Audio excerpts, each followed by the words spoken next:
satu ya untuk penutupan pendaftaran Bacalek gitu. Betul ya. sekali. Apakah artinya ada dukungan dari Kang Emil sendiri untuk akhirnya yakin nih mau nyalek gitu?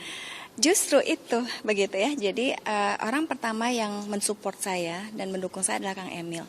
Jadi mungkin Kang Emil ini melihat kapasitas, kapabilitas saya selama ini karena saya ini aktivis sekali ya di masyarakat.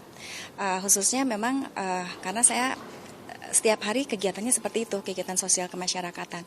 Nah, kemungkinan daripada itu beliau mendukung.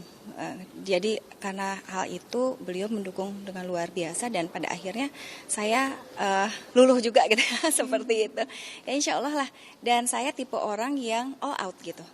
Ketika saya memutuskan sesuatu maka saya akan sepenuh hati akan berjuang bersama-sama dengan teman-teman di Golkar.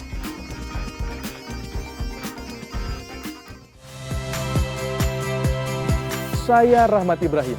Saksikan program-program Kompas TV melalui siaran digital, pay TV, dan media streaming lainnya. Kompas TV, independen, terpercaya.